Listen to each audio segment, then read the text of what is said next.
Let's do this.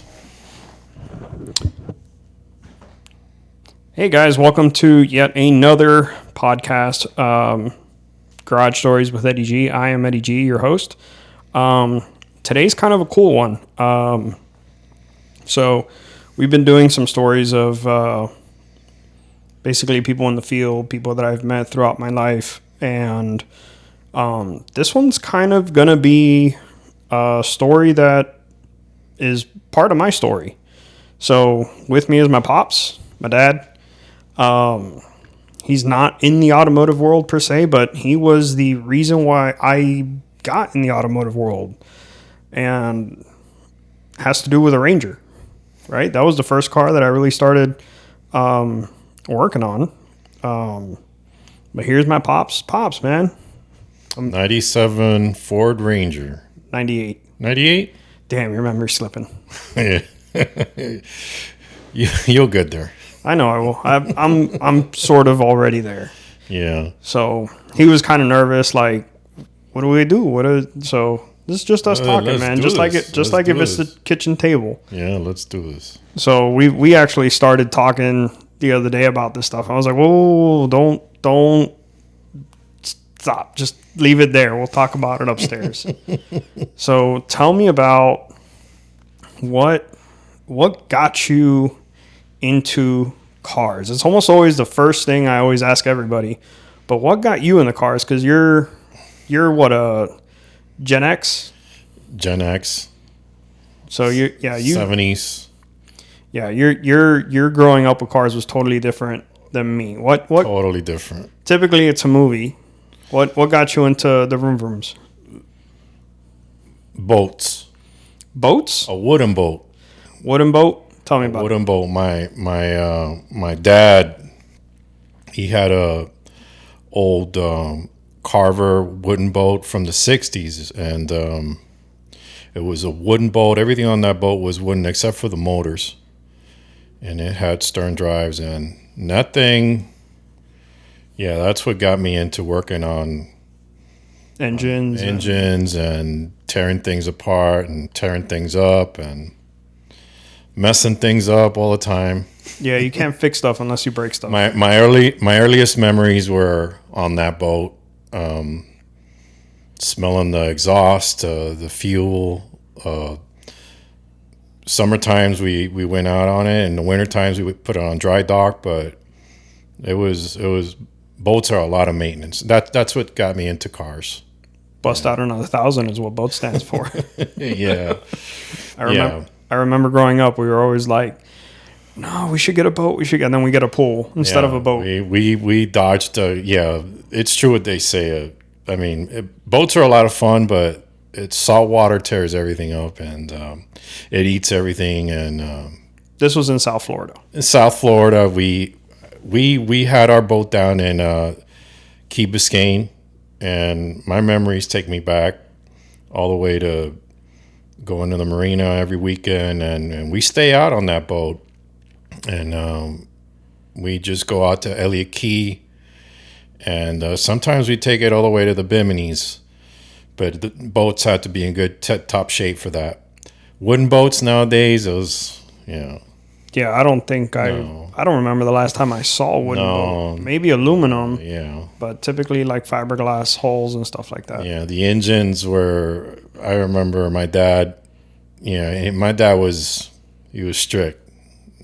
He just made us, me just work with him and memorize the names of all the tools. And once we got that, grab me this, grab me that, and he'll go into the hull of the boat and do the dirty stuff. Yeah, but he was not easygoing. He make me do some hard stuff too. Whatever he couldn't reach, if he dropped the tool down there into the hole, or he'll make me go down there and get it. And it's a wooden boat, so everything in the hull is, you have all these beams and everything. They're all made out of wood, and you have the center beam. And he'll tell me, don't stand on the side planks, stand on the center one. And I'm like, why? He's like, I don't trust the because wood on boats, they have usually a lot of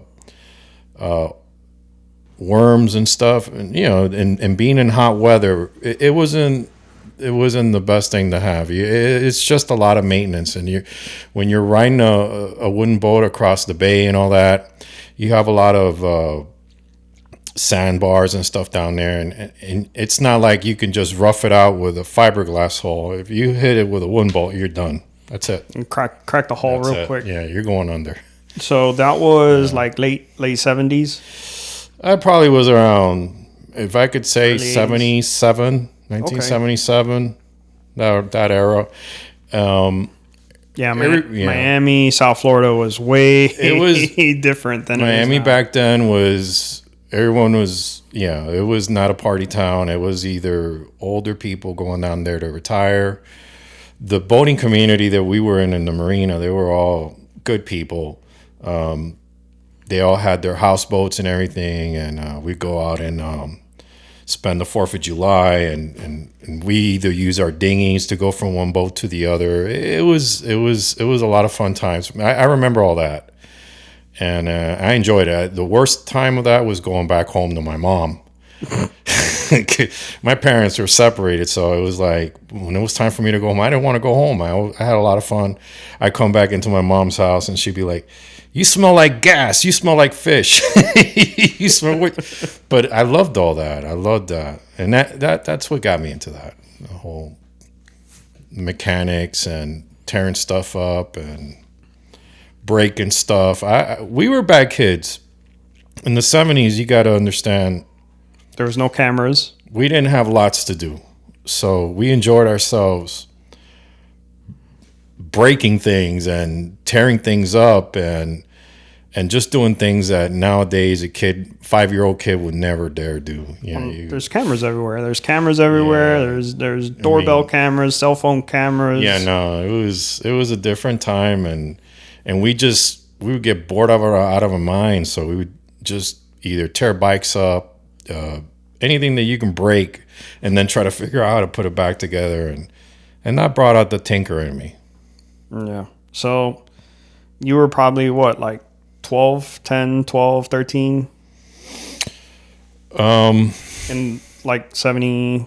First car I worked on, automotive wise, I called that thing the ugly duckling, because it was the worst car you could ever imagine. It was a car I used to drive from my mom's house to a pizzeria that I worked there, and it was a 3-cylinder Renault.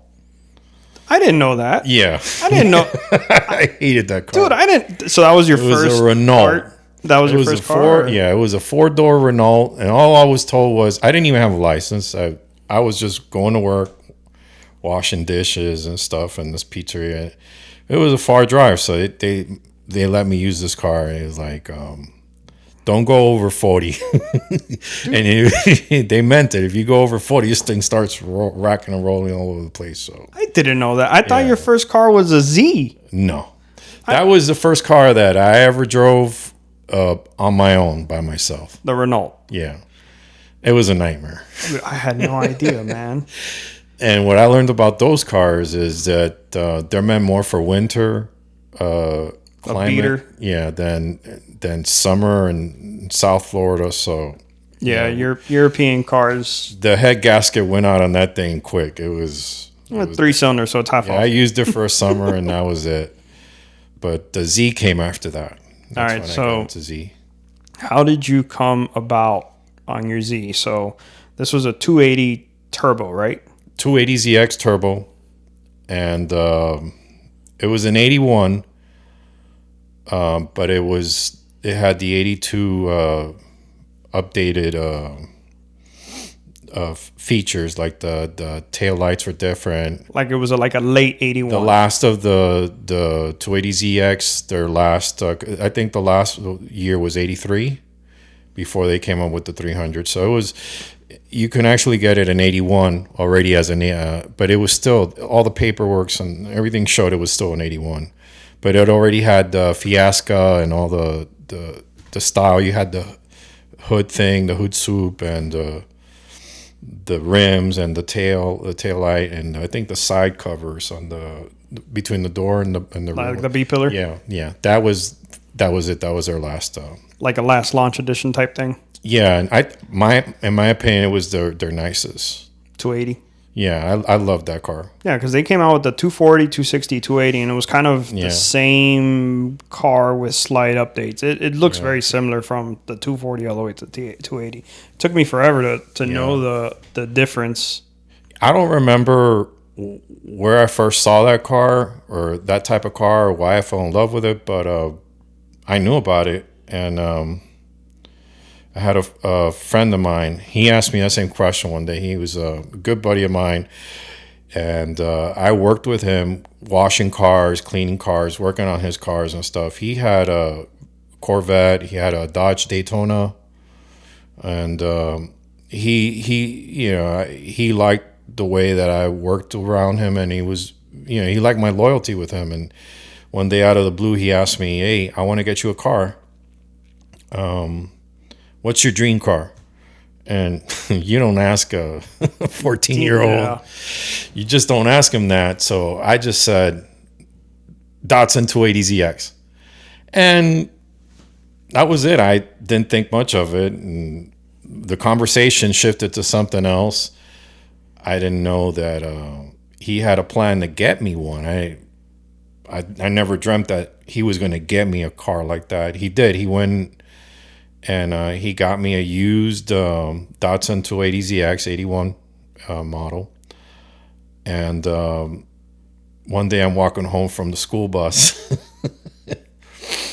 I'll never forget my mom's look that day. I was walking home, and there's this jet black Datsun parked right in front of our home, and I'm like, oh no.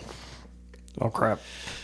He got me that car. I can't believe it. And right behind the car, I see my mom looking through the blinds. Just waiting. Like, what did you do? She didn't know that was yours. No. And what they did was, that was around October-ish, around this time of the month, of the year, actually.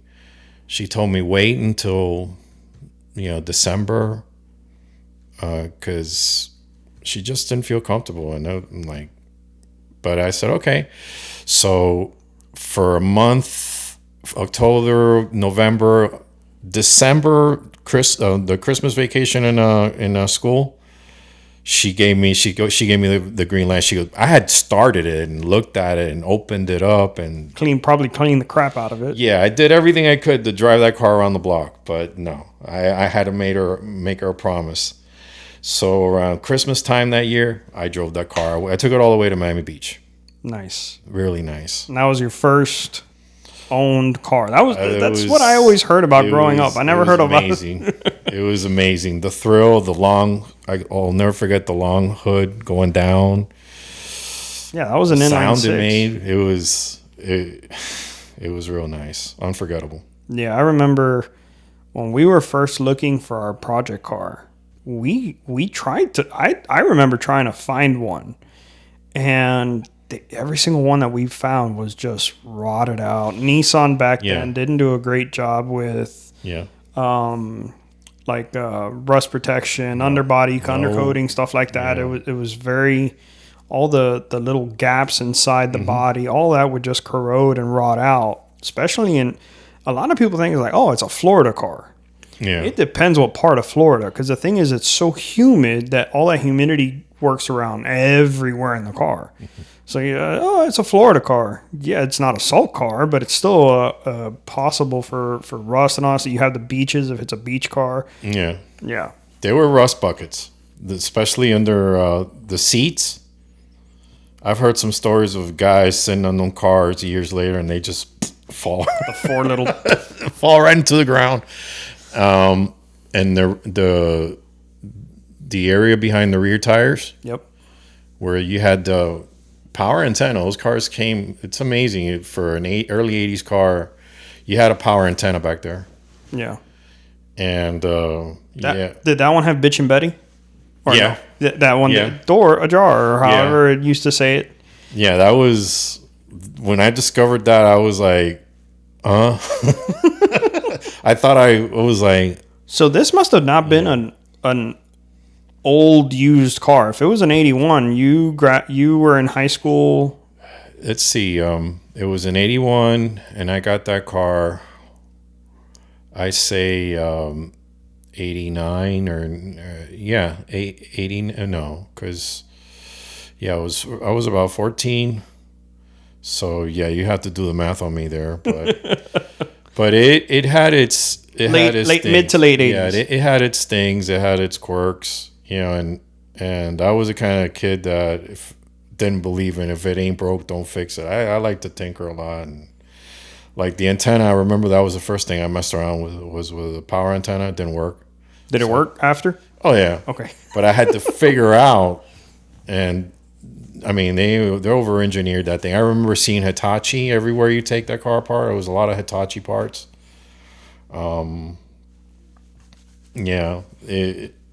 There was some issues with the timing and the distributor, and you had Was that belt or chain?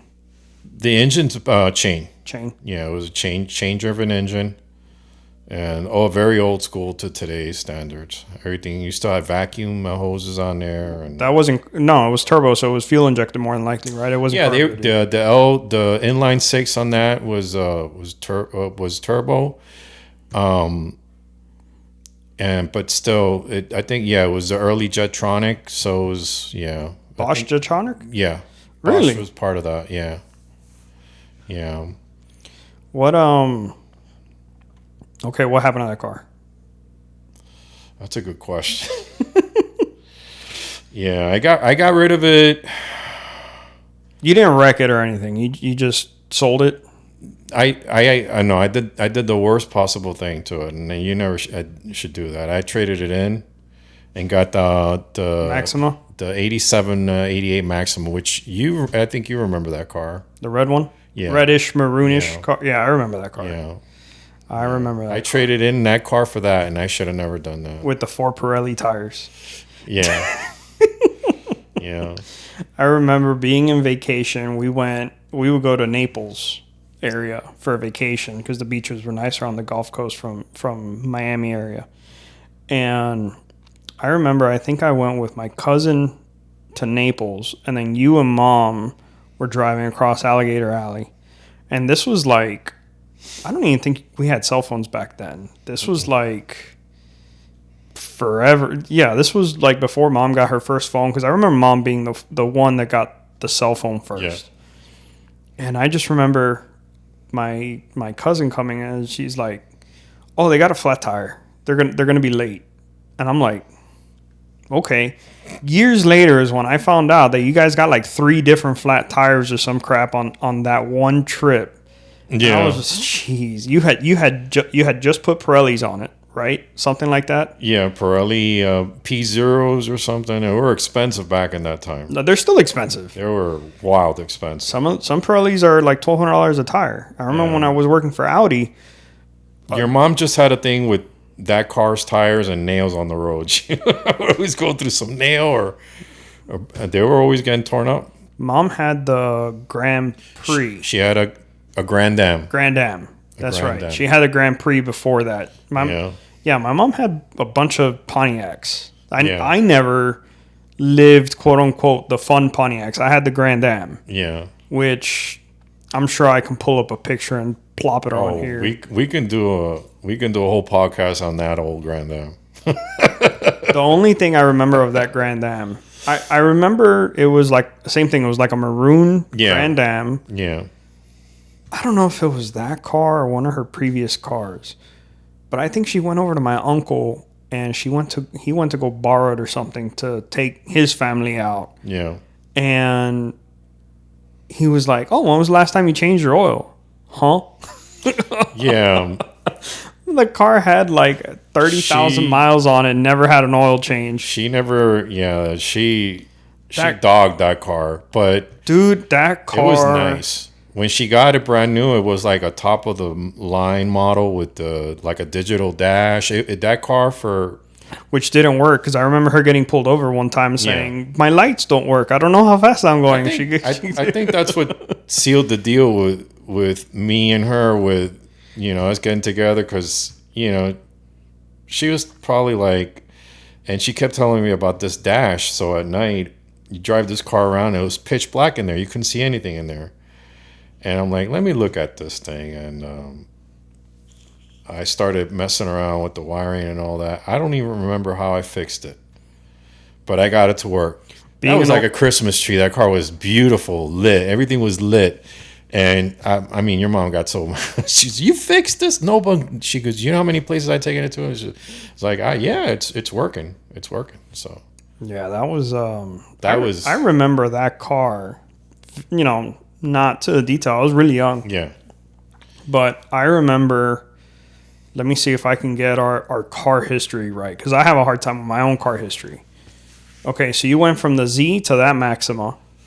The 280ZX, and then it was an 87 Maxima four-door Maxima. And then you had an Eagle. Oh, yeah. Right? You had an Eagle? We kind of went back from the Renault area. We went back because that car was like a Frankenstein of cars. The Eagle, yeah. Eagle Premier. It's not a very commonly known car. So the younger crowd that's watching this is like, what the hell's an Eagle? Yeah, you're going to have to Google that one because that car was so unpopular.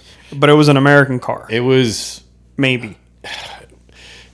I'm going to try my best here. It was a Dodge Chrysler American car with a Volvo engine or something. You guys will probably correct me, go crazy on the comments, but that's what it was. It was a Frankenstein car of parts. It was actually really nice when it was new, but it was supposed to compete with it looked like an Audi. On the outside, it had I'm gonna have to Google this. You know what it looked like? I'm gonna tell you right now what it looked like. It looked like a mid '80s Audi, like a 90 or something. Quattro or the 4-door, the big Audi. Probably a 90. Yeah, like I got one right behind me. The race car, but yeah. But very unpopular. I don't know why my parents bought that car, and they were gonna get rid of it. I'm like, I'll take it. And so you got rid of the Maxima, and you just kind of absorbed that one. And they got rid of it because it was an oil leaker. It was leaking oil from the engine. Did the Maxima have any issues? None. So you got rid of the Maxima, had all the issues for a car. I love that car because it had the 300ZX engine in it.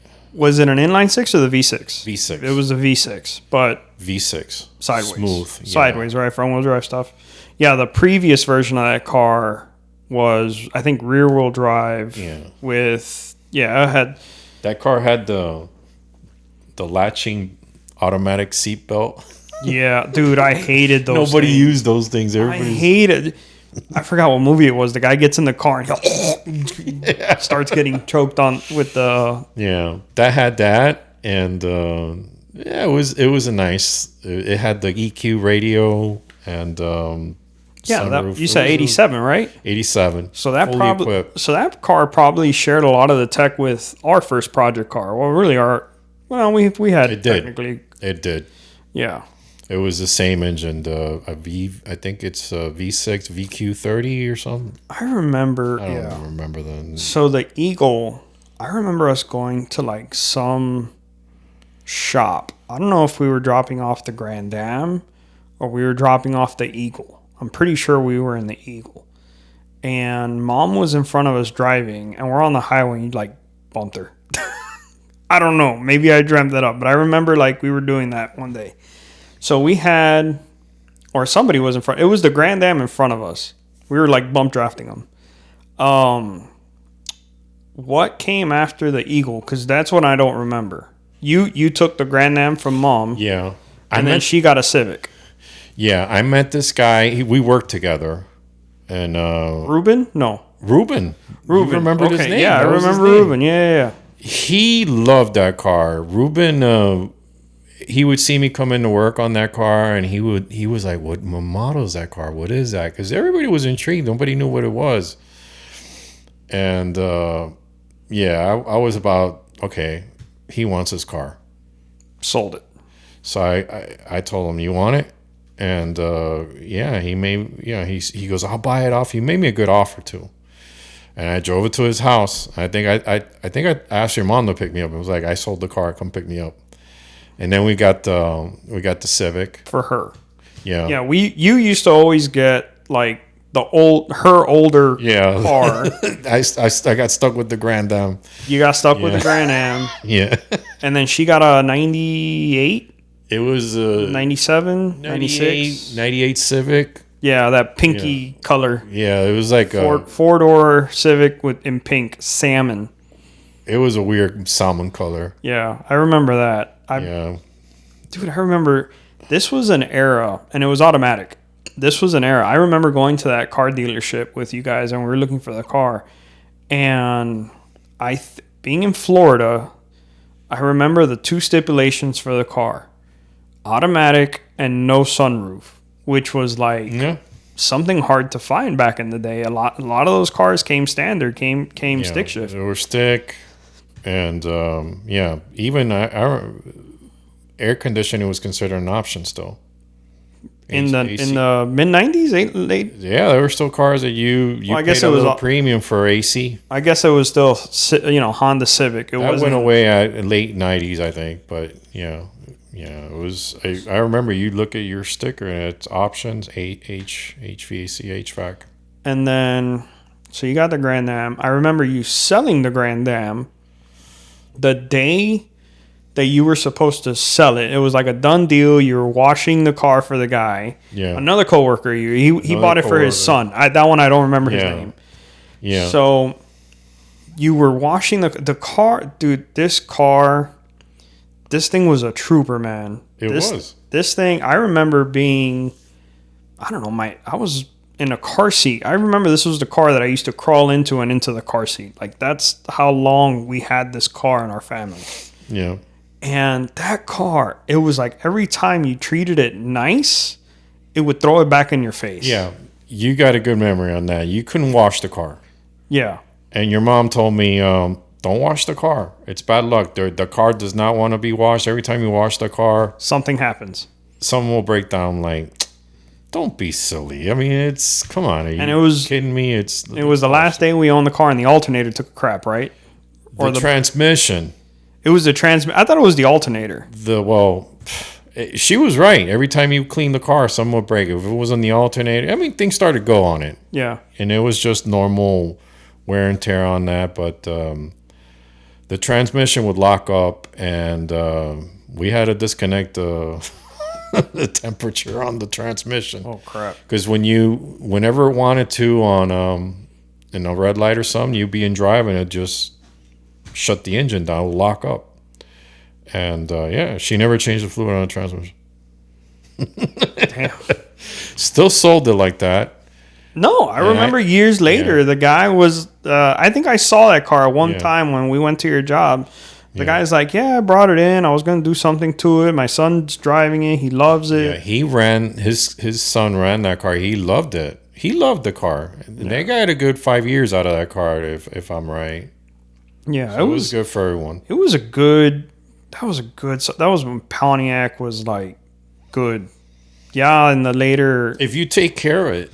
Yeah, in the later years, when Pontiac was about to go out, their cars were kind of crap. Well, all the GM cars were crap. Trucks are good. Cars are crap. So after, you never drove the Civic though. The Civic was never quote unquote your car. It was her daily driver. You sold the Grand Am, and what car did you get? Because she kept the Civic, you bought the Ranger. I ended up getting the Ranger, and she had she got a Pathfinder, a Nissan Pathfinder. So I remember, I remember the Pathfinder. I was buying the Pathfinder. Yeah. So this was back before, the internet was just in its infancy, like for everybody to use. The internet had been around for a while, but this was like when the internet first started coming about. Yeah. And I remember Consumer Reports and some other websites that I used to use. You get those magazines still. Yeah. And I remember you pulled out like the MSRP sticker, and I won't say the dealership name. It starts with a B and an S. Oh, yeah. I think it was that one. And we walk into a dealership and we're looking for the Pathfinder. And this guy was like, "You're crazy. That's not what the car is worth. This, that, whatever." And you're like, "Dude, here's the MSRP." And the guy was just like, get out. And then, so she ended up getting the green Pathfinder. I forgot what, it was a different dealership. And what I remember about that car was pulling out of the dealership, not even a mile on the odometer after we pull out of the dealership, we got rear-ended. Yeah. And it was like a multi-car. It was a multi-car thing. And luckily, I mean, nobody got hurt, but nobody got hurt. The guy in front of everyone, he just slammed on the brakes. We never hit him. They hit us in the back. Yeah, 2 cars hit us in the back. It was I think it was a Honda that hit us, and their hood they went under our bumper. Yeah, we had the spare tire underneath. And the spare tire, it messed up their hood, but I looked underneath our truck, and it was fine. We drove out. But we were like, oh my God, how could this happen? We just literally drove out of the dealership with a brand new car, and we got into a... Dude, it was a multi-car accident. I think your mom, she was the one driving the car out of the dealership. She freaked out. I remember you drove crying. I remember you were crying because you were all nervous and all that. You were sitting in the back seat. Yeah, that was my first. I think that was my first car accident ever. Yeah, that's why my back's messed up. It wasn't the wrenching. That's why my back's messed up. Oh man. Yeah, I remember that being like a 5-car pileup. It was 2 cars in front of us. Yeah. And then we slammed on the brakes because they got into an accident. We slammed on the brakes. We didn't hit them. And then like 2 cars piled up on. It was one of those freak accidents where nothing happened to our car. Yeah, that was nuts. Dude, I remember that car. That was a solid truck, man. That was the truck we came up to North Carolina for the first time. We did. That was but it was a 2-wheel drive. We almost got stuck. But I think that was in the day when they still build the body on frame. Yeah. It wasn't a unibody. No, this was like the real boxy Pathfinder. Yeah. No. This was already starting to get square. The real boxy was like the boxy Pathfinder was like the hard body era. Yeah, 94 to 90, 94. Yeah, this 2000 was or something. Yeah, this was like a 98, 99. What year was the Pathfinder? Or 2000? It was like a few of them, but yeah, it was like when they started getting roundish. They came in a two-door variant. There was a configuration there. They were like a hard body kind of. Yeah, they had some funky stuff, but yeah, it was still body on frame back then. Body on frame, and they were still more truck-like than now. Now it's like a minivan. Yeah, now the new Pathfinder, the Murano, the Rogue, all those are unibody. Yeah. I think the only one that might still be body on frame is the Armada, if they make it. I don't even know. I haven't looked at Nissan stuff in forever. So, but you got the Ranger. And I remember even shopping for that car. We went to go see like the Nissan, the Toyota, the this, the that. And the Nissan was too small. It was like the Three Bears story. The Nissan was too small. The Toyota was too expensive, but the Ranger was just right. Yeah, it was the price was right, and the Ranger in that year they redesigned it and made it a little bit bigger inside. Yeah. It was 2-door, but it had you can go into the back. Yeah, it had the jump seats in the back. Yeah. And I just used it to go to the yard in it, and I never really used that truck on the weekends. So I would use the. Yeah, I remember going to Home Depot and getting some stuff. Dude, that car got sold, and it was like it had one scratch. It had one freaking scratch. It was, I forgot what side it was, but it was on the bed, I think. And it had like this little like pinstripe sticker, and it had one little scratch on it. Yeah, that was. I remember when we got that car or that truck. Oh no, I guess it wasn't when we got it, but I remember we would do like oil changes on it. That was when we were already in the house in Miramar. We started to do like our own projects because we weren't in an apartment or anything else like that. And I remember I think that was the first car I ever actually like wrenched on. I think so. I think because we had the extra room. We had the garage, and we drive our car in the garage, and And yeah, I always like to do my own work on cars. I like to do, I was very meticulous with maintaining our stuff. And on the weekends, I would tell you, come in there with me and just see, hang out and kind of like the same things that my old man used to do with me. And I didn't really notice that I was doing the same thing. Just showing you what each tool's name is. Grab me this, grab me that, and just telling you what this is called, what that's called, what this is doing, what we're doing. Stuff like that.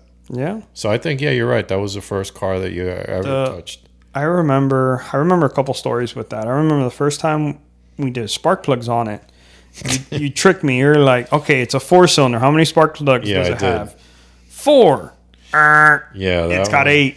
Yeah, that it was a funky 4-cylinder. Yeah, that had two spark plugs per cylinder. Yeah, one on top. But that was like a Mazda 4 engine. Yeah, thing.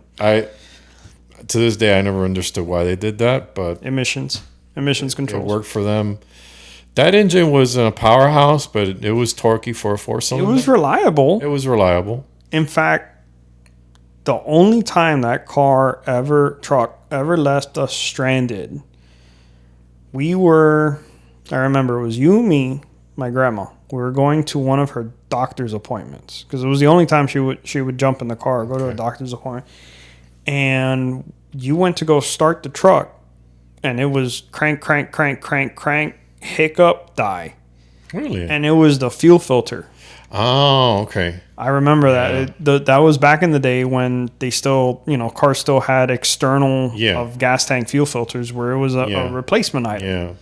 Yeah, I remember that was the only time I can remember that truck gave us any issues, man. Those Rangers were awesome. A lot they got hate from a lot of people, but let me tell you, they were easy to work on. Even the fuel filter was under it, easy to change, pop in and out. You had the pressure hoses. You still had room in the engine bay. You had room to snap the lines, the fuel lines, and nowadays you don't see any of that. But that model, the reason why I got the 4-banger on that, because the other Ford Rangers, the V6, they were very unreliable. At least everything I read, they were like the most reliable option is the 4-cylinder, and that's why I got it.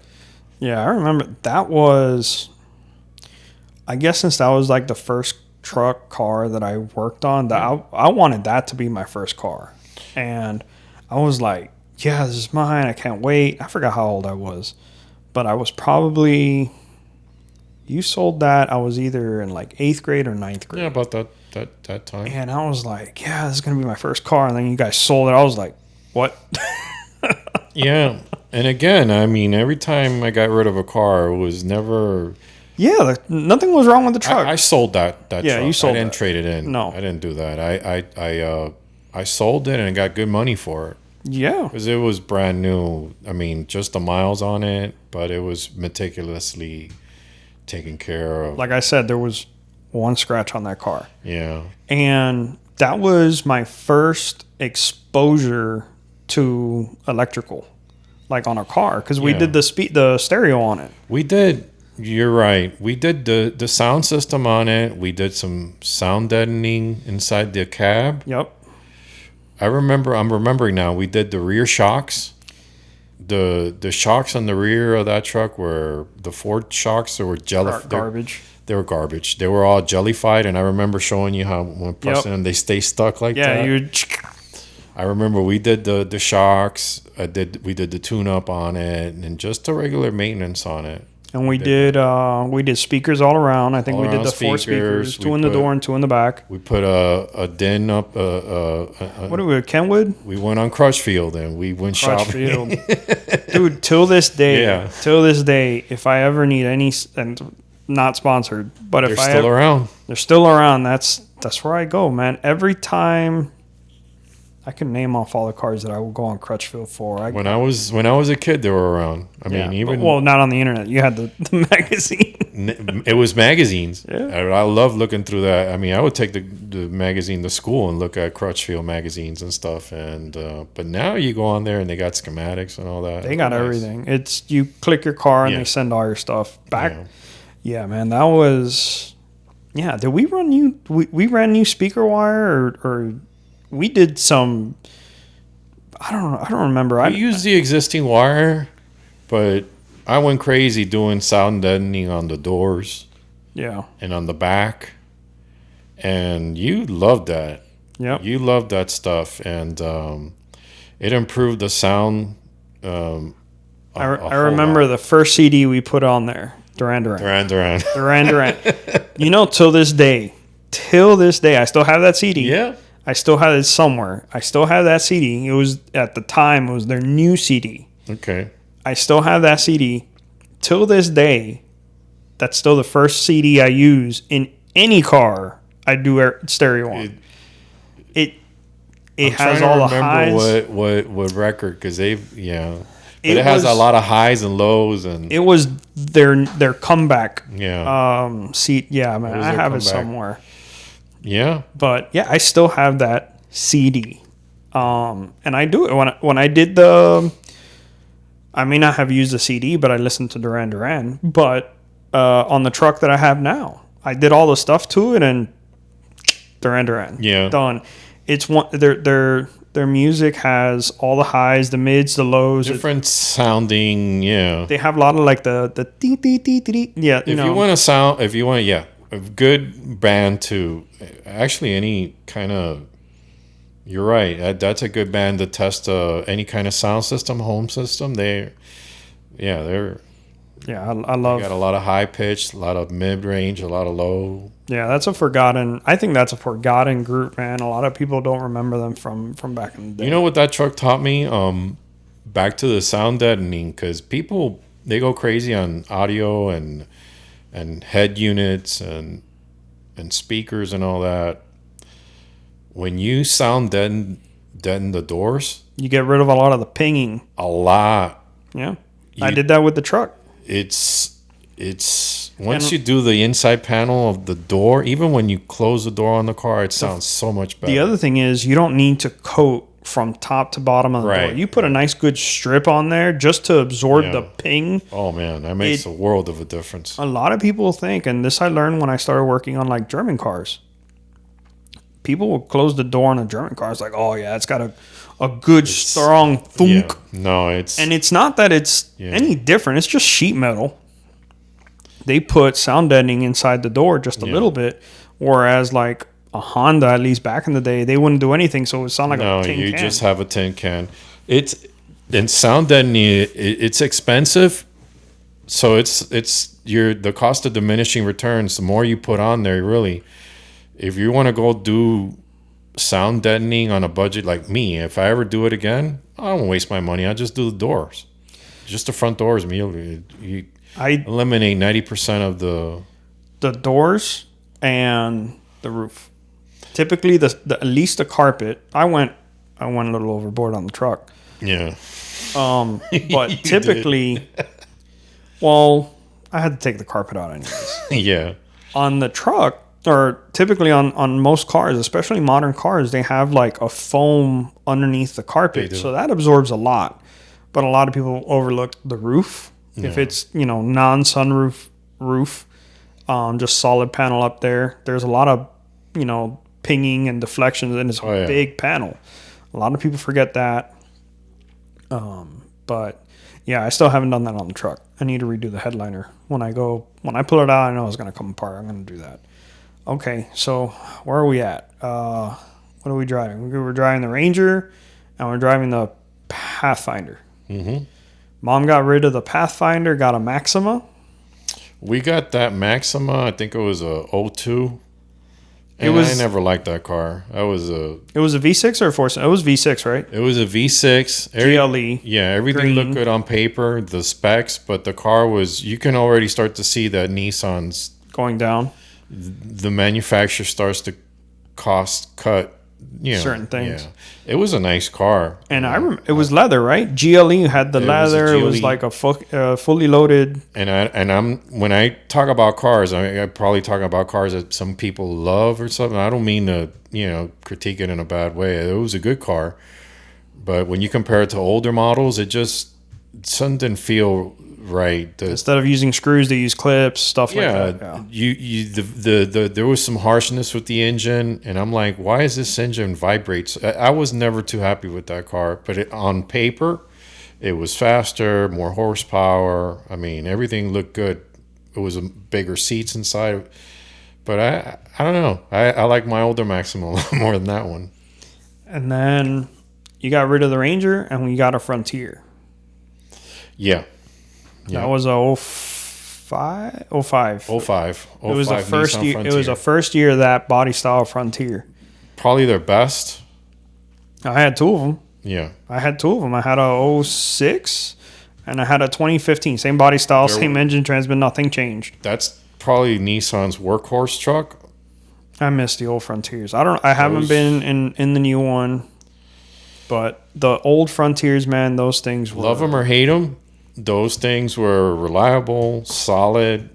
I mean, I'm here because I survived a bad accident. Yeah, so you were on your way to work. Yeah. And some of the students that I had in the school, I would tell the story. What's your favorite truck? I was like, Nissan Frontier. My dad had one, and I had two of them, and they were solid. Nissan, I think they stopped making it not too long ago. They changed a couple years designs. ago. That thing was almost on the road for 20 years. Yeah.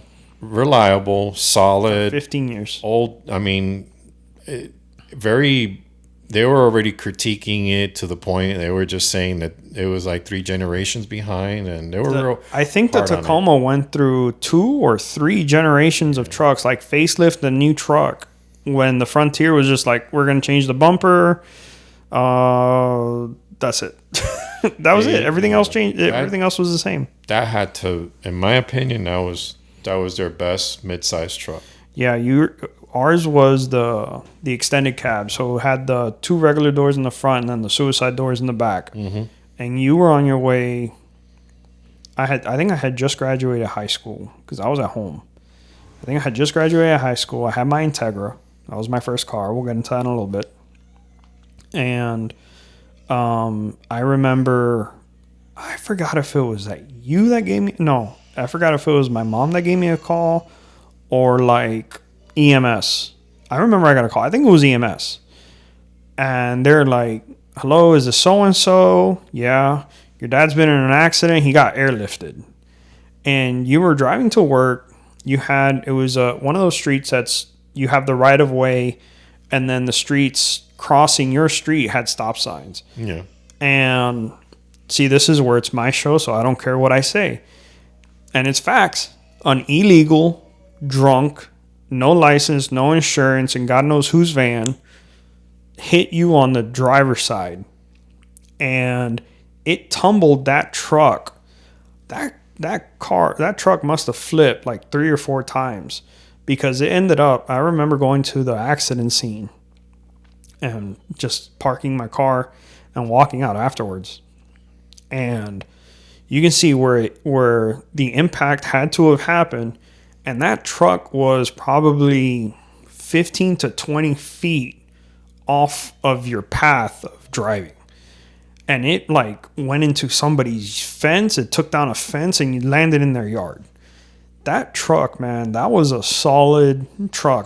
But either way, I remember getting the phone call, and it was like autopilot. Got my shoes on, pants, not in that order, shirt, got in my car, went straight to my mom's job because she had gotten the phone call, and she was hysterical. Picked her up, and it was maybe like mid-morning, like rush hour still going on. And I remember going from Miami Lakes, jumping on I-95 and making it to oh crap, I forgot the name of the hospital. That was Jackson Memorial. Jackson Memorial. I remember, dude, I don't know how I got there so fast. I have no idea. Like, mom was hysterical. I think I was driving on like the median and shit. Not the median, the shoulder at some points. It was. I mean, it was just one of those days that humbles you. Big time. Yeah, man. Yeah, we got nothing else. The only thing me and Mom got was you were in an accident and you got airlifted. Yeah. Keep in mind, this was like 2007. It was 06, 07, around that time. It was 07. It was after I graduated high school. Yeah. But it was like 07, maybe 08. Early 08, if anything. And I remember, that's it. That's all we got. Lou was in a car accident. He got airlifted. Yeah. Click. He's in Jackson Memorial. Click. So, yeah, I remember that. And, yeah, to this day, if you were...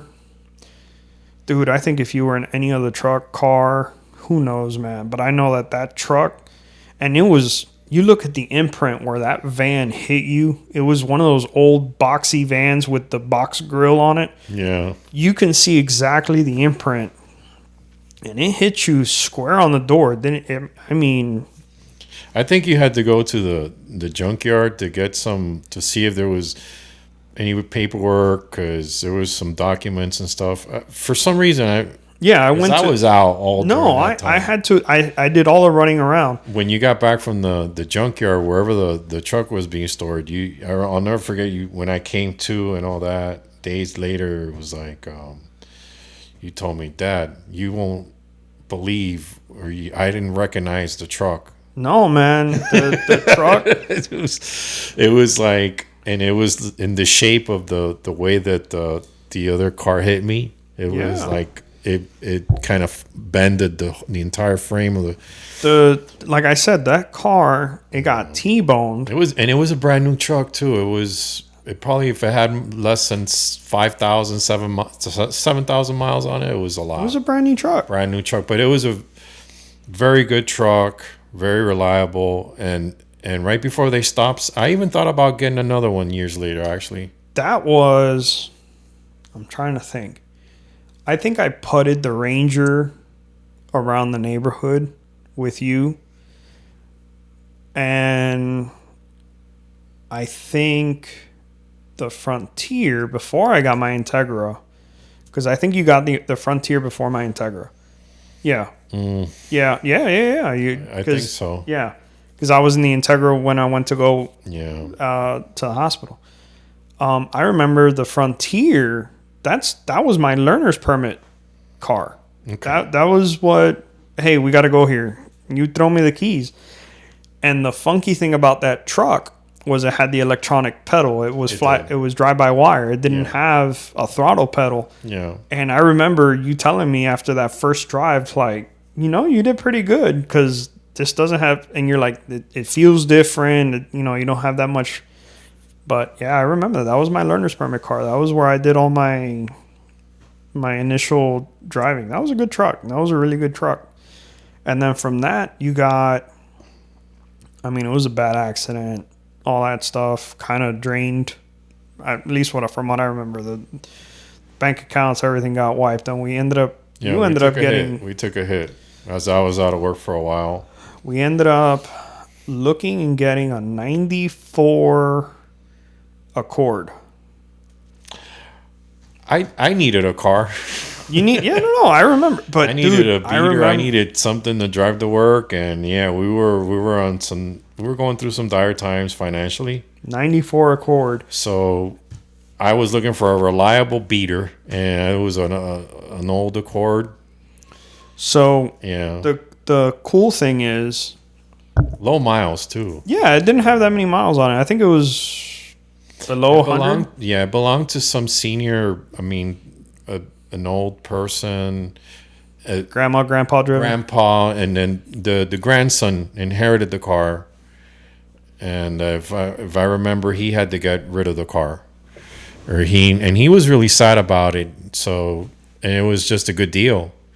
And we went at night. I saw it on Auto Trader or something, and we drove out there, and I looked at the car, and it had super low miles, really well kept car.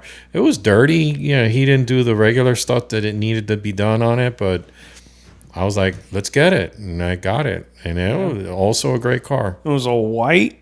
Dude, this was like the base model. Base, an LS Honda Accord. That's what it was. It was white I needed to drive to work. with beige cloth interior. But you know what? It was a good car. The other thing was, up until this point, even my Integra, at the time, I had a 98 Acura Integra LS, automatic, no frills, no thrills. I think the only thing that car had as an option, quote unquote, was the sunroof. Everything else was like standard. Yeah. And it had automatic windows. It had power windows. Yeah. Everything else was, it's my first car. I love that car. But even then, the car didn't really need anything. Well, when we got the Honda, we were in late 2000s, and it was a 94. So this is where we started doing our junkyard runs. Oh, yeah. And we started doing like little searches here and there. And I remember this is where it really started. And then right around this time is when we were like, do we have the Z? We got the Z afterwards, right? Yeah, we got the Z afterwards. We got the Z afterwards. And I think that was kind of like the spark of, let's get a project car. That's when the fever kicked in. Yeah. That's when the fever kicked in. It was probably like not long after you got out of the hospital. Yeah. And the Honda that we were just like, we're doing this. Those were our days of thunder. Yeah. Yeah. So I'm trying to think back. You got into the accident in 07. By 08, I took a couple months off of school from high school and I went to tech school. Yeah. And then in tech school, I got my first job at the dealership. Yeah. But while we were in tech school, that's when we got the Z. Yeah, I wanted to get us to do something, and I remember let's do a hobby together. Let's work on a car together. And I didn't expect you to come back to me. I think you came back the next day, and you had found a Z31. Yep, it was an 87. It was an 87 or 88. And the car looked like it was in good shape, but it didn't run. Dude, I remember. And we got it like dirt cheap, but I think flatbedding the car cost more than the car to get it from. So the guy had it posted Craigslist. It was Craigslist Find. You found it. I found it. And we were hunting for a little bit. And I want to say this was the second car we went to go look at. I don't remember. Well, no. What I do remember was we went and it was next to Okeechobee, 27. I remember going to this guy's apartment and the guy's like, yeah. The car runs totally fine, this, that, whatever. Dude, the guy had it for like $1,200, I think. I want to say it was something like that. And we were like, cool, we'll split it. 600. We got this. And we went to go test drive this thing. We back it up and we start driving. All of a sudden we hear like something just let go on this thing. And like the transmission was like half hanging down. Wow. And it was automatic. But when we started looking for a car, we were like, we're going to do a manual. We're looking for a manual turbo Z31. And we were like, I remember going back to the guy. I was like, dude, the transmission on this thing's falling out of this thing, man. It's half dragging on the floor. Yeah, I don't know what happened, this, that, whatever. But the engine ran great. The engine ran. The engine ran. But the transmission on the thing was gone.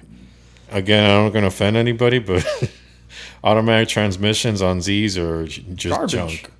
And I guess they're meant to. I think at the end of the day, I think we got that car for like people that don't like. It was just. I think we got that car for like $600. I think it was 3 and 3. The flatbedding part was probably more expensive than the car, but yeah, it was. We flatbedded the car home, and then your mom looked at us and said, "What is this?"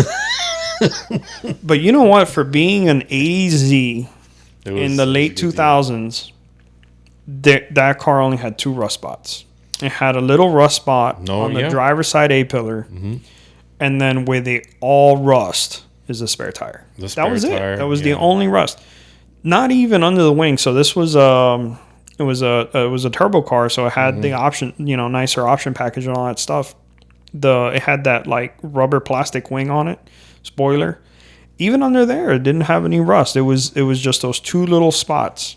Yeah, it was in pretty good condition rust wise. It had, it was it had that automatic transmission when we were, it was its Achilles heel. We wanted to get rid of it, and well, yeah, the guy didn't know that we were going to get rid of the transmission anyway.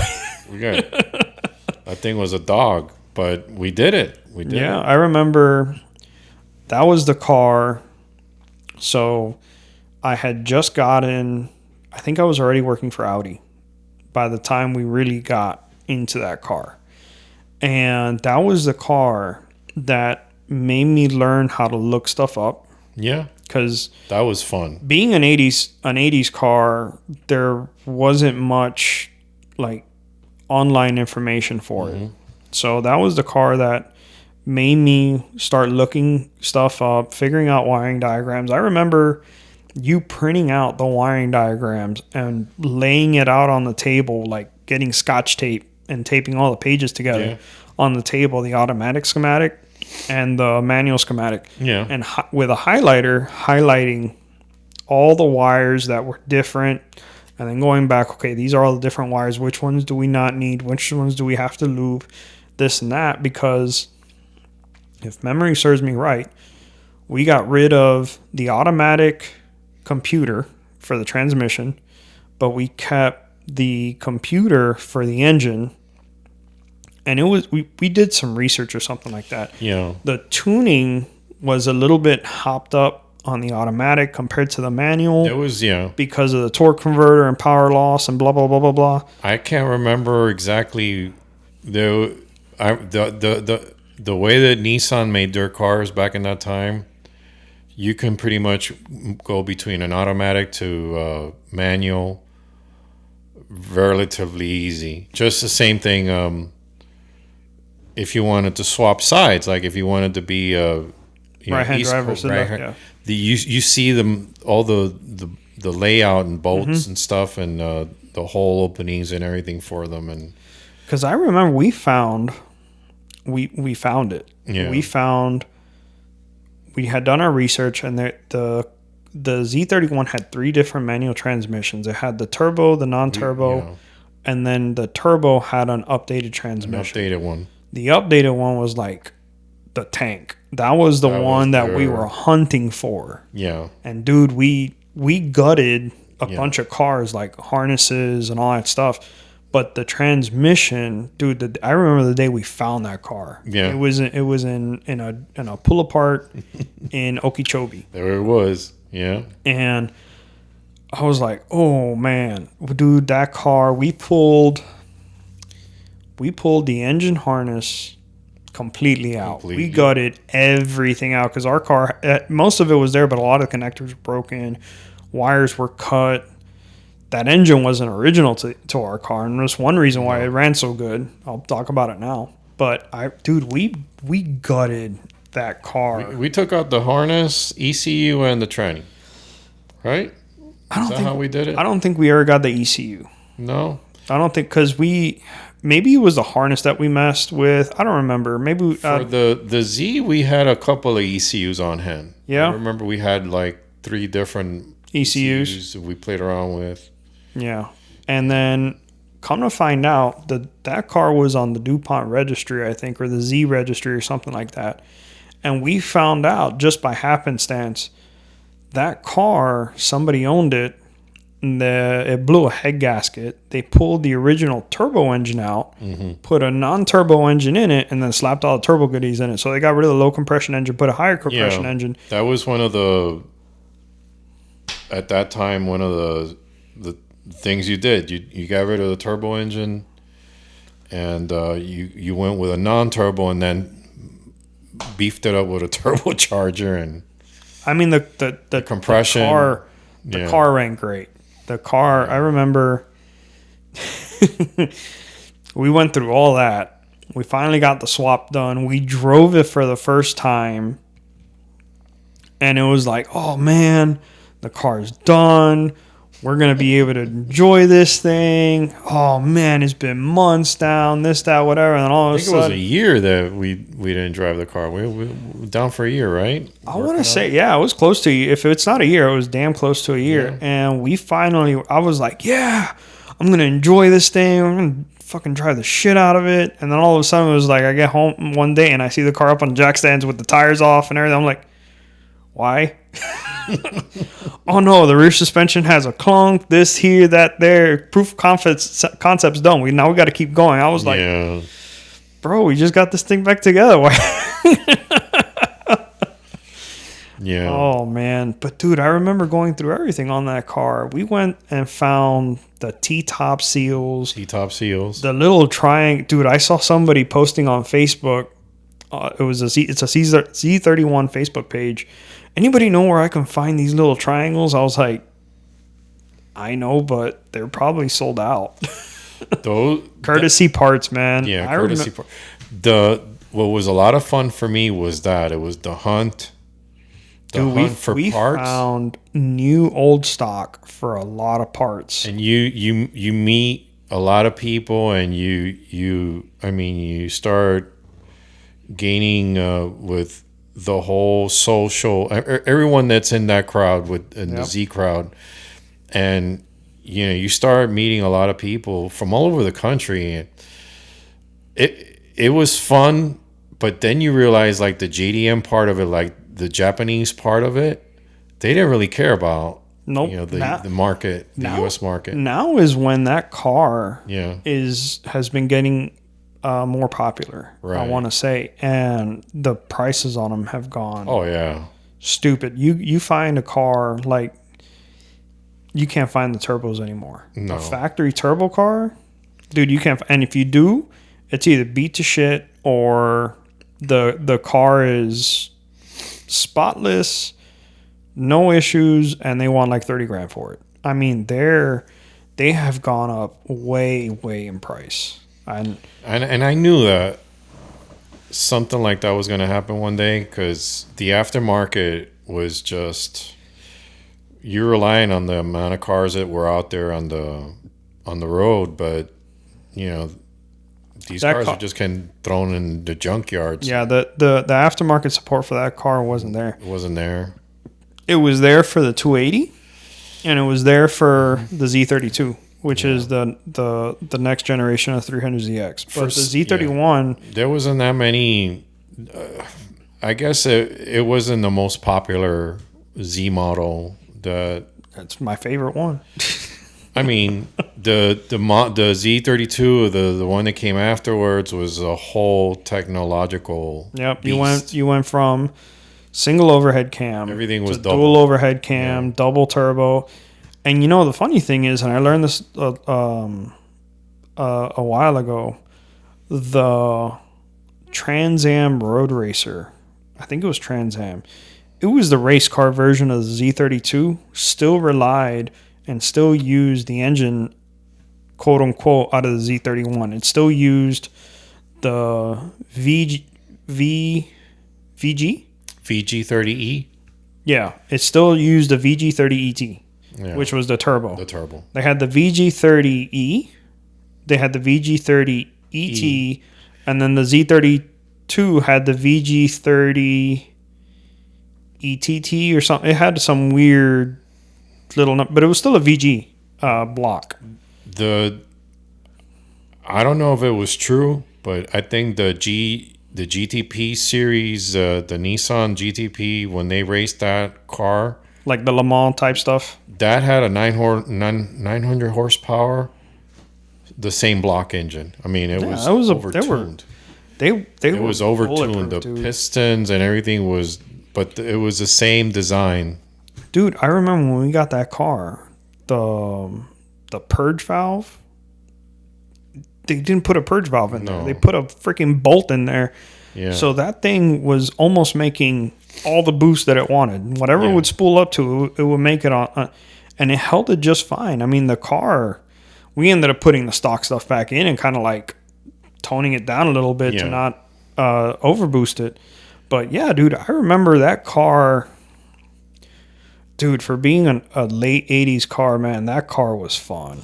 That car was freaking fun. I enjoyed that car at night, because at nighttime when it wasn't hot, you can go out and take Drop the T-tops off and go on the road or even on the highway, and it was the way that they did the aerodynamics on that car. You wouldn't get any air buffer or anything, and it was like made for T-tops. It was real nice. I remember I went to this chick's house and I picked her up, and she comes out and she's like, "What is that?"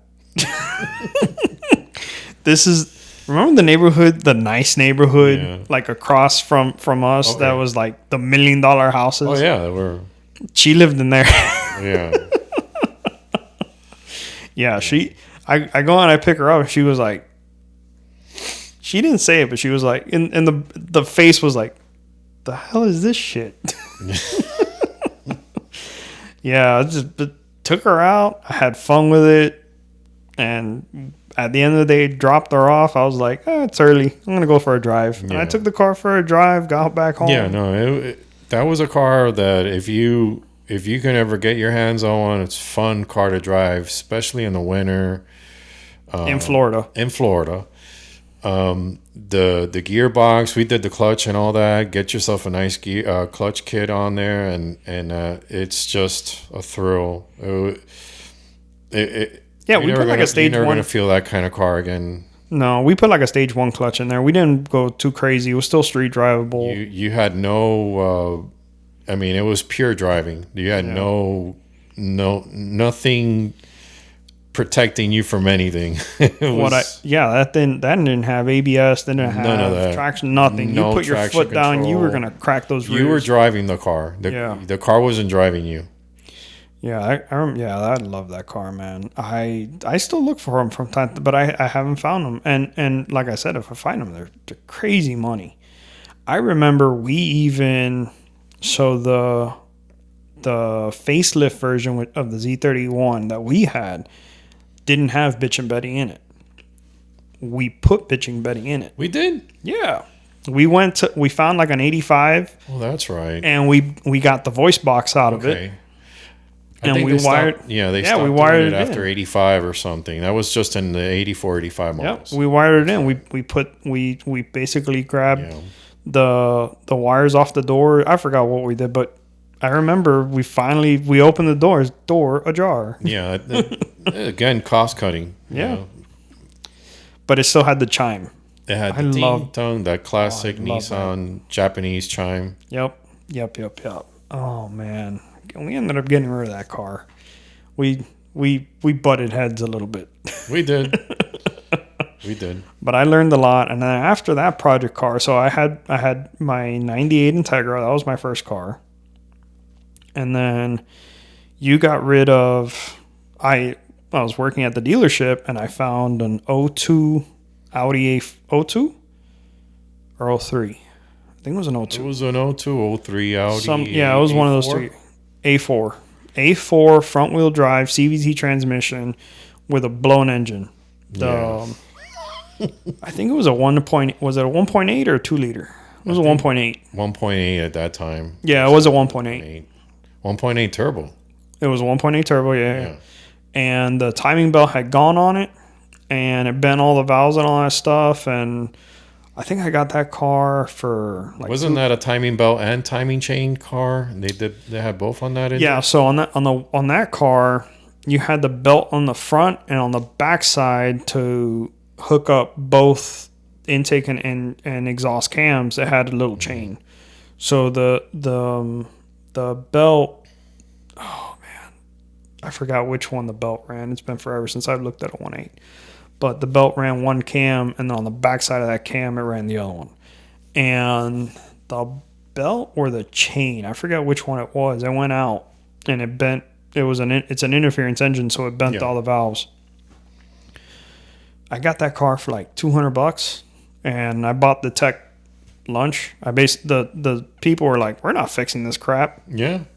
I was like, "Well, I'll tell you what. I'll give you $200 for it." And then I paid the bill, but the tech that diagnosed it was like, don't even worry about the bill. Buy me lunch. I think it was like an hour diag, and I bought him lunch. You got it practically for free.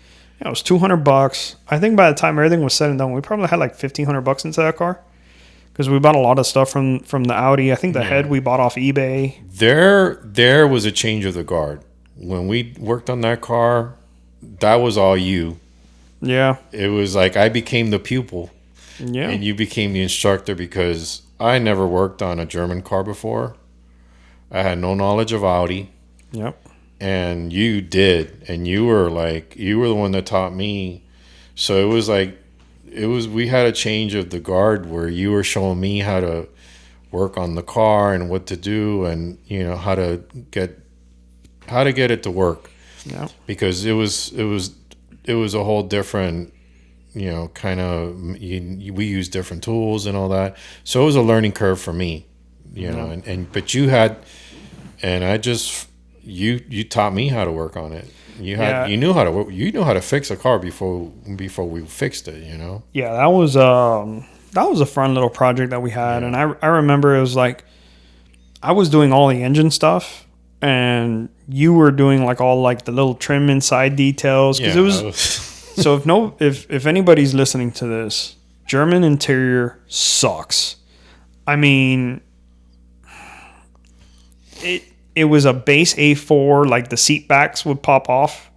The cardboard seat backs, they popped off. And I brought home the epoxy to goop it all back together. And we got that car, I want to say that car was damn near perfect. Perfect. The only thing... CVT, man. That was piece garbage. of junk. But...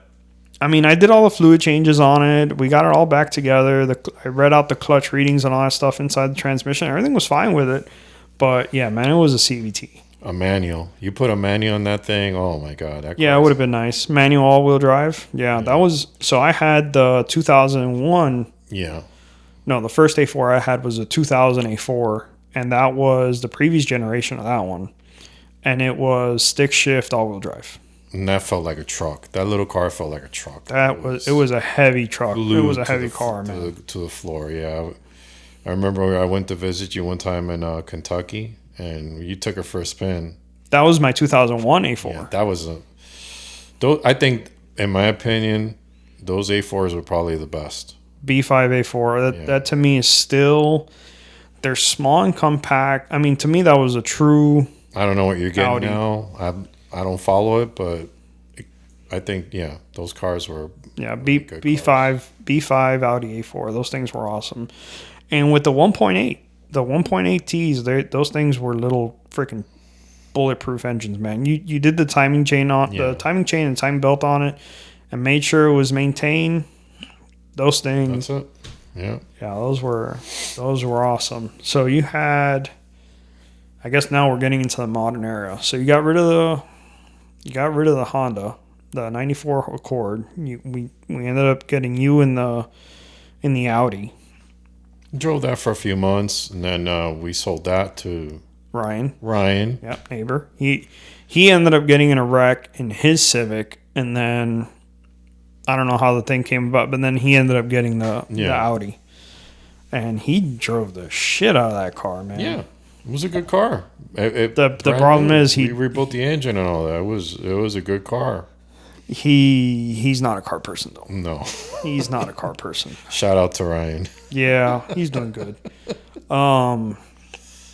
And then I think you got like a Cherokee and you got some other funky stuff now, and now you kind of got not a project car, but it's paid off. You don't owe any money. It's a little older. You got an old man car. You got a Lexus LS4. I got an LS 460. 460. What year?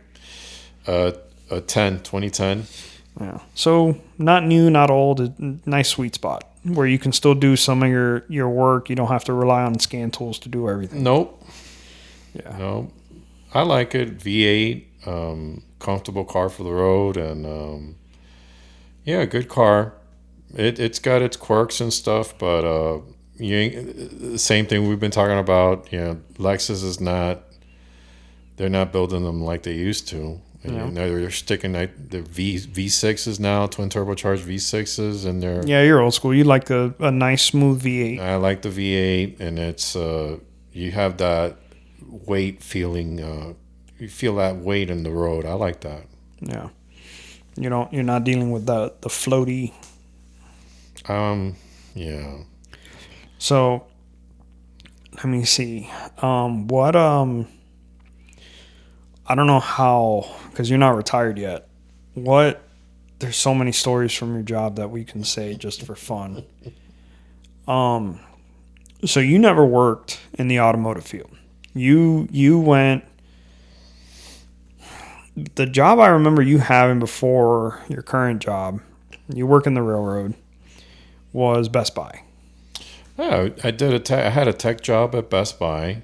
Computers. And that was a part-time. I had a full-time job at night in the airlines. We would do audio video installations in the airline industry, and that's what we would do. It was airline? I thought it was in the trains. It was airlines, but then we got a contract to do railroads. I never knew that. Yeah. I thought it was always railroad. The first airline that I worked on was Pan Am when Pan Am was still around. They were about to go out of business, and that they would, even in that time, you had to get special passes and stuff to go into the airport to work on airplanes, and everything you touch it had a serial number. Any screw or any bolt, anything you touch on a plane, even for us, and we had to get special permission. And what are you doing? What are you working on? And what we would do was rewire the seats for audio, and that was at the time where they were making conversions from VHS cassette decks to DVD. No. And the company I worked for at that time, we were just rewiring everything for DVD playback and CD audio. Yep. And then from there, I went and did the same thing with railroads. And then that's kind of what got you linked up with. I started working for the railroad industry. That's awesome.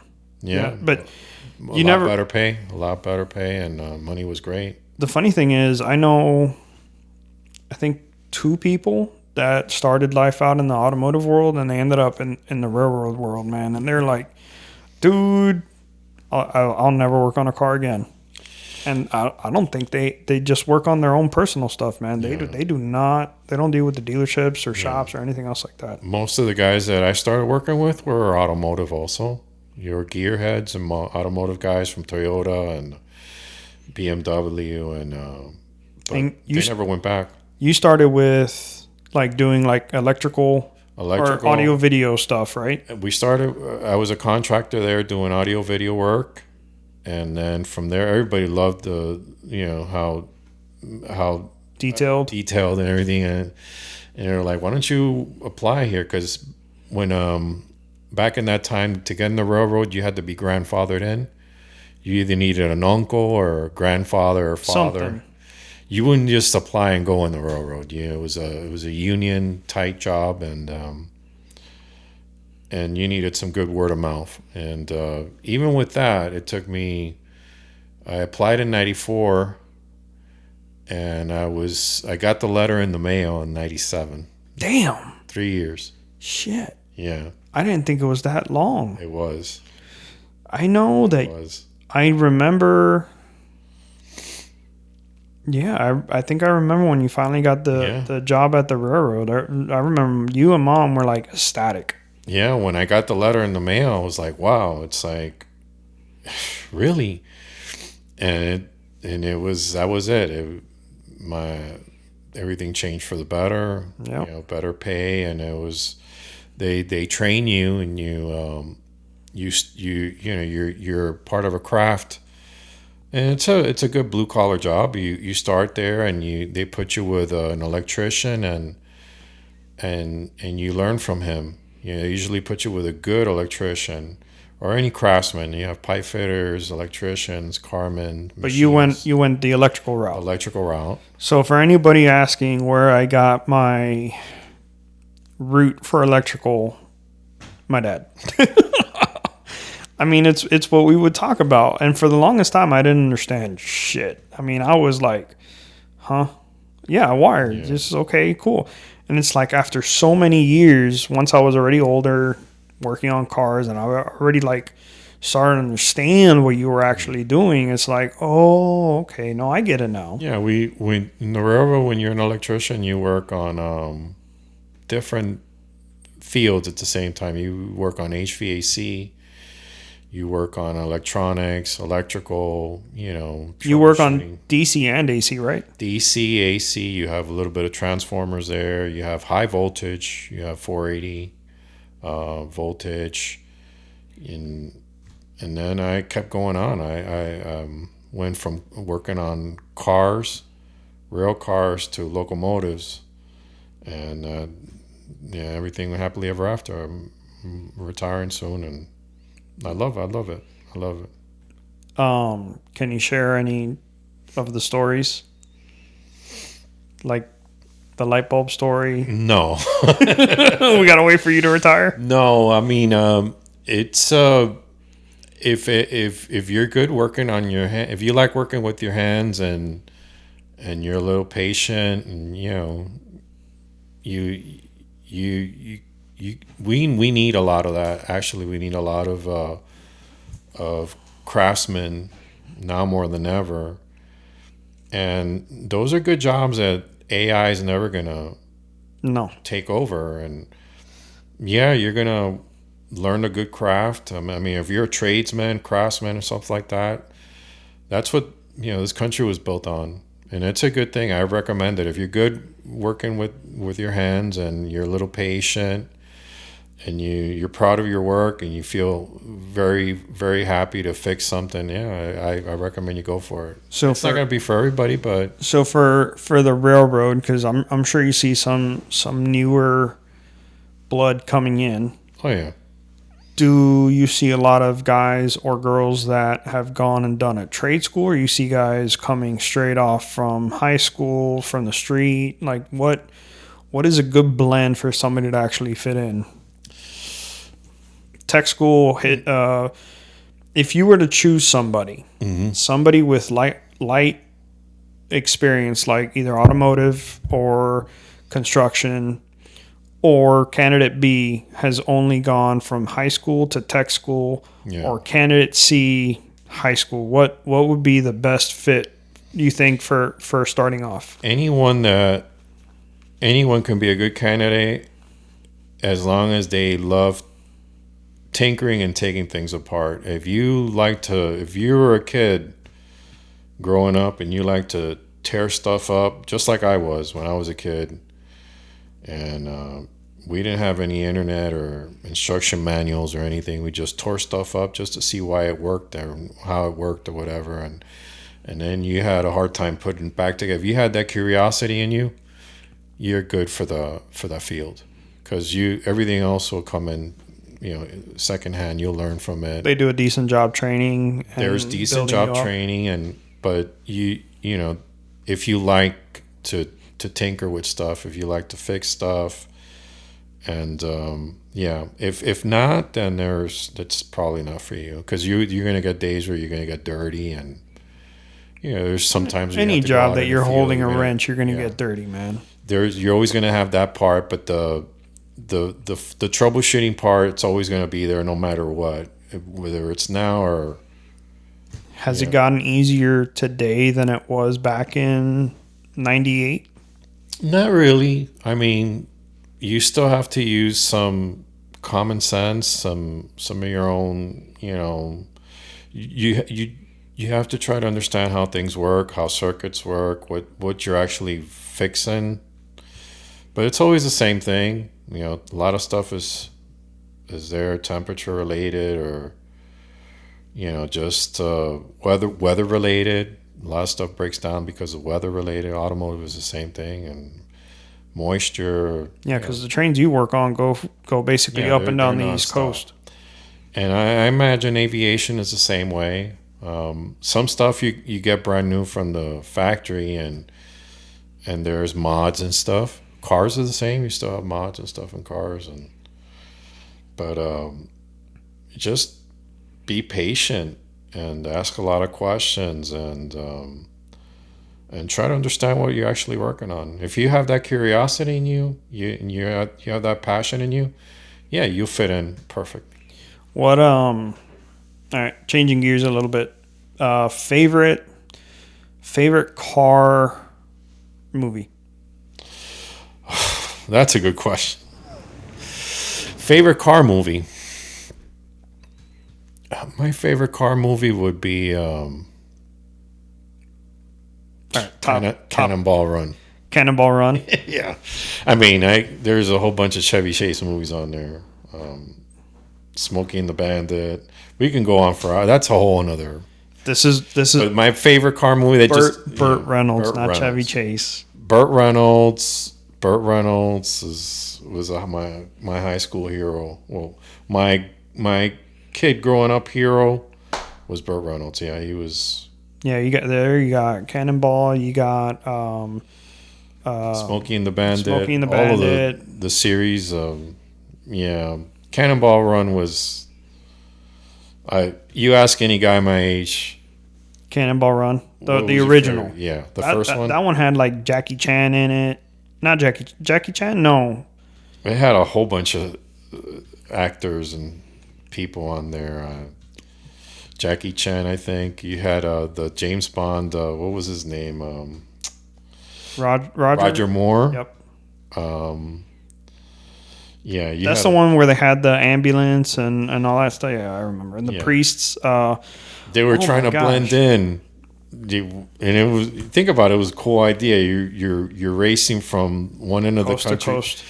And you want to drive a fast vehicle and not get noticed by the police. What do you? Oh, an ambulance. Yeah, yeah. That was it was a funny movie, dude. There's so many stories that that people still do that Cannonball. I heard they're still setting records. One of the records, I think they ended up beating it, but one of the records was set during COVID when everybody was locked up.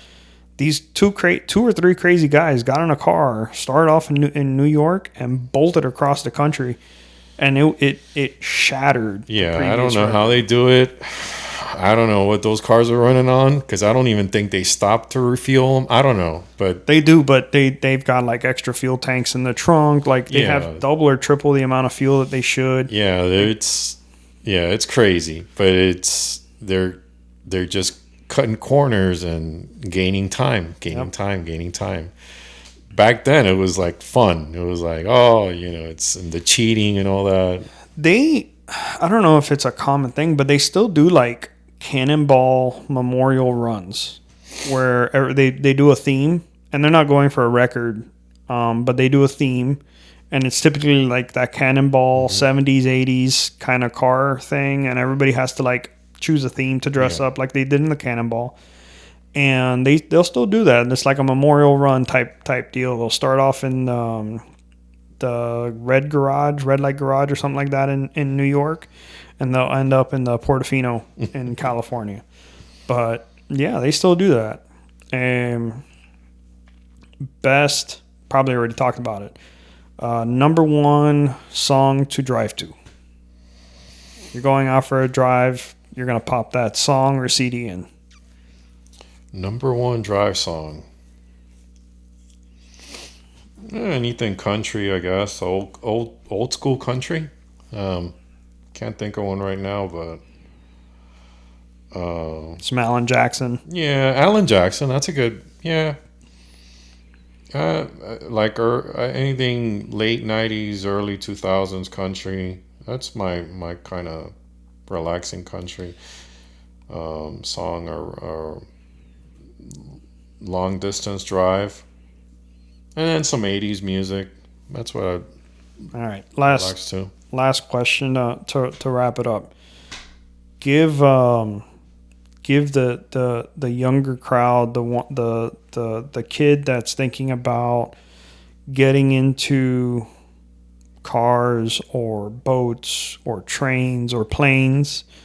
I mean, I learned a lot just from you, the stuff that I never even knew about. Yeah. And we're going to do this again. I think when you retire in a couple of years, if I'm still doing this, hopefully, we're going to sit down, we're going to do this, and we're going to hash out some fun stories. Because I think at that point, you don't have to worry about anything. But give somebody that's maybe in 10th or 11th grade in high school that's thinking about doing something in the trades or turning wrenches, what's some advice that you would give them? Put the cell phone down. Put the textbook down. Go to a shop somewhere and get your hands dirty. Don't be afraid to touch stuff. See and if don't you be even afraid like to break stuff. No. That's the only way. That's the best way to learn, and repetition is the mother of all skill. You're gonna get things wrong and messed up, and you're gonna break things, and you're gonna drop things, and you're gonna lose a lot of things. But that's the way to learn. That's how I grew up and learned, and that's what I recommend. Just get your hands on it. Get your hands dirty, and I think that's what I did. I never did it at a shop. I did it. Don't be afraid to get your hands dirty, and if you got to wash them with gasoline afterwards and clean them up, don't do that. Don't do that. Don't do that. Don't listen to me. But yeah, you just hit the shop and use Godro. Don't use gasoline. I've done that before. It sucks. Don't use brake clean either. Yeah. Use gloves. I remember when I first got my first shop job, you're like, dude, use gloves. Take care of your hands. Yeah. And you know what? No, I'm fine. My hands are fine. It's okay. Dude, now I'm not. I have less of a job turning wrenches. I'm on the other side of the field. Yeah. And it's like, dude, from time to time, my hands are like, I still feel aches and stuff in my hands from not taking care of them. Old school, that's how we used to wash our hands with. If you got your hands dirty and gasoline, diesel, just grab a little bit of gas and wipe them off really quick, and then get it out. That's what we used to do at the junkyard. Yeah, they had a sink with soap, but the sink never worked and the soap was always gone. So you would find a fuel tank that had a little bit of fuel in it. And that's it. I mean, there's we did a lot of crazy stuff back then. I mean, it's harmful nowadays and all that, but it was fun. Take care of your back, take care of your hands, take care of your knees. Yeah, take care of your hands and wear gloves and always be, you have to have a little bit of situational awareness. If you're going to work under a car, always have a good buddy or someone to work with you, I've been pulled out of a car before.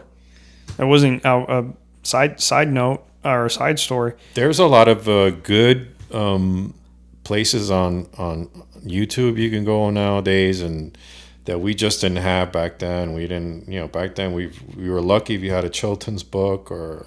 Yeah. But nowadays, Haynes manual. But nowadays you got, you're not, you go out there and just get dirty. That's what I would recommend. So talking about being safe under a car, I was working on a car one time and I didn't put jack stands under it. And I was working with a buddy of me in the garage. Oz, it was his name. And Oz was a big boy. Oz at the time was probably 6 foot, solid 300 pounds. He was a big boy. And I'm underneath, dude, I want to say it was like a Nissan Versa. It was like a side job that we were doing. And no jack stands, no nothing. It was just like a quick jack up the car and doing something. And all of a sudden, dude, I just feel like he just grabs me and pulls. Wow. And just hands up underneath the car working like a cartoon. Yeah. And dude, what happened? I was like, the car was coming down. Yeah. I'm like, oh crap. And we didn't have jack stands in the garage because it was a side job garage. I didn't have jack stands. Yeah. So I think I ended up buying jack stands and he ended up buying a better jack. Yeah, no, if and that's a good thing. And never take shortcuts on safety. Because you've seen guys get hurt. at your job. I So have I. when I was younger, I did a lot of young and dumb stuff, and like if I do it all over again, I wear ear protection. It's a must. Always protect your hearing, and your eyesight. Always, I mean, you only have two eyes. Always protect your eyesight, and anything that's out there, safety, even though it might seem cumbersome, and do it because it'll come back to you years later. You start feeling aches and stuff, and that's because your knees. You just gotta. In the railroad too. When I was in the railroad and I started there, we cut a lot of corners just to get the work out, and I'm pretty sure in the shops and all it's the same way. But it's not worth it. It's always worth taking the extra steps safe wise, and that's a good point to always be careful with stuff like that. Yep. Yeah, if you're working in a loud environment, Yeah. get hearing protection. I'm half deaf. Dude, Julie, my wife, I think she thinks that I'm messing with her sometimes. Yeah. She'll be talking to me and I don't hear her. I am half deaf. I did a lot of stupid dude, I remember my grandma would be listening to music in a Walkman. I'd be listening to music in a Walkman, and she would hear the headphones, and she would pull a headphone. You're gonna go deaf, Yeah. dude. You know what? She's 100% right. I am half God bless deaf, her. man. I should have listened to her. She gave me a lot of advice. I probably should have listened to her a little bit more, but yeah, take care of your hearing. It sucks, man. When somebody's talking to you and they're like 10 feet away and you're like, what? Huh? And I'm listening. I'm trying to listen. I can't. I'm deaf. Yeah. So here's my proof. This is my. Hey, remember that time? Yeah. This is it. I'm half deaf, and I used to say it in the classroom all the time. I was like, guys, I'm so sorry if you're trying to talk to me and I don't hear you. You speak up. It comes in handy sometimes now too.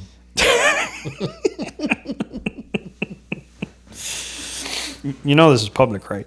Yeah. Okay. All right, Pops. I'm looking forward to having you again. Well, we'll definitely do this. We're going to do this again. I don't know if you'll do it. We'll do it before you retire. You retire in 6 years. Oh, you can have me back anytime. There's a lot of stuff we can talk about. And today was more of the the lineage of cars that I was exposed to. Your car history. I mean, I can run down real quick on my. Let's see. I had a '98 Integra. After the Integra, I had a crap. What did I have after the Integra? After the Integra, you had the Nissan Pathfinder. No, Frontier. The Nissan Frontier, the old school Nissan Frontier. You had the 4-door Nissan, the blue one. Remember? That's right. I had. Yeah, that's right. We went to Orlando to pick it up. It was an 03 Nissan Frontier. That's right. I got that car, and then I sold that. What did I have after? That was a long bed. It was a 4-door long bed, and at the time, I thought that was massive. The truck I drive now is bigger than that. But yeah, man, at the time, that was a long truck. It was a full 4-door at the time, Nissan Frontier with the long bed. Mm-hmm. Yeah, and it was blue. And I remember parked on the street. Some asshole neighbor sideswiped it, and after that, I was like, I don't want it. It's got a scratch. I don't want it. So I think I sold that. I got the Audi. I think after that, I got my 2000 Audi. You went into Audi then. And then I was driving the Audi, and I was like, I need a pickup truck. So then I think I got a hard body Nissan. That didn't last long. And then after that, I got the 06 Frontier. Yeah, that's it. I got the 06 Frontier. And then after the 06 Frontier, that's the one that I had that's the one that I drove up and down Kentucky. And while I was in Kentucky, I got my 2001 A4.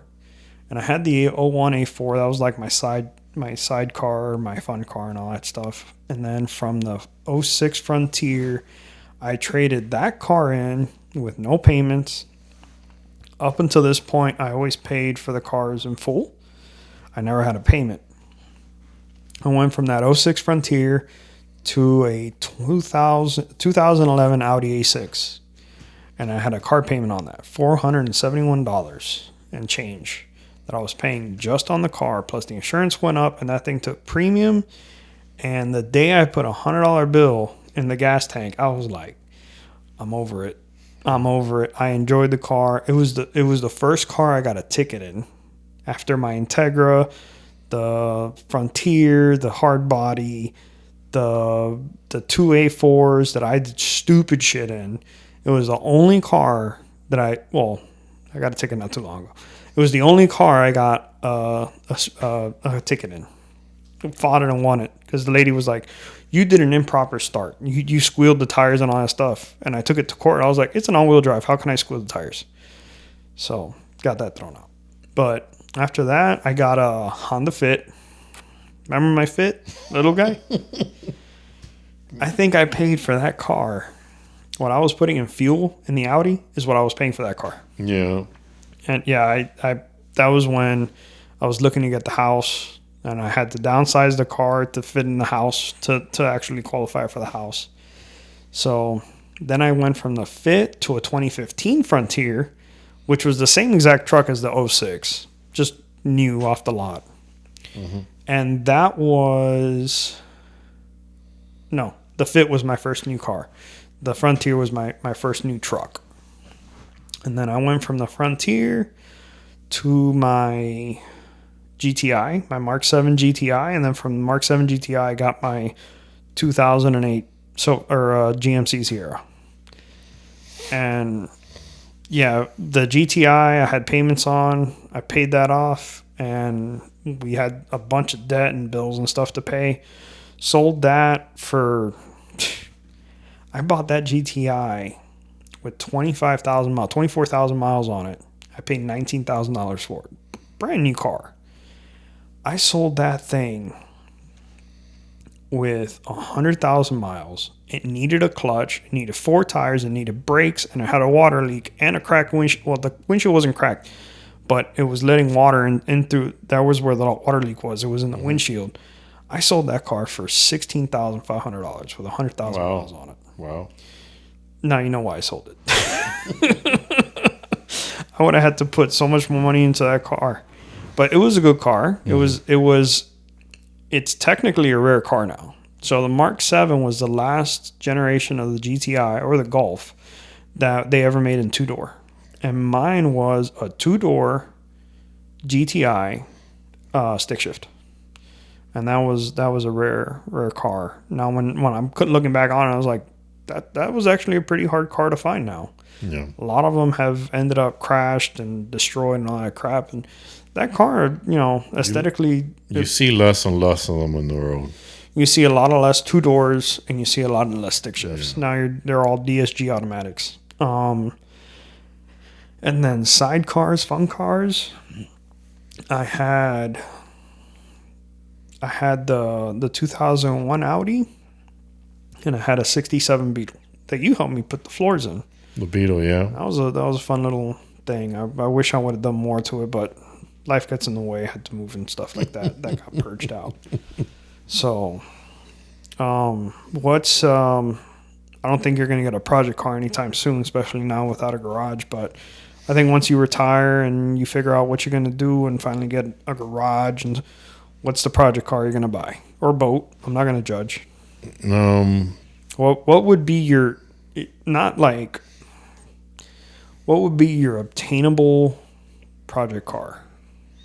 Or weekend car? I like to get my hands on an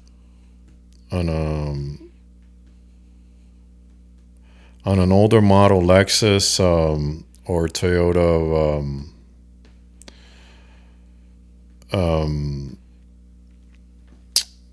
not the Land Rover, what's that big one? Land Cruiser. Land Cruiser. I always get them mixed up. I like those old Land Cruisers. And just tinker around with one of those. Although those cars, those trucks they're going up in value. They're almost untouchable. You Just- get old Toyota Land Cruiser, they're worth a lot of money. Just buy it. I'll take care of it for you. I'll put it in the garage. I like those old Toyotas. Those and there's actually they're starting to collect even the older '80s Toyota. I call those the drug Toyotas. Yeah. Those are all the ones that you see in like all the old drug movies. Yeah.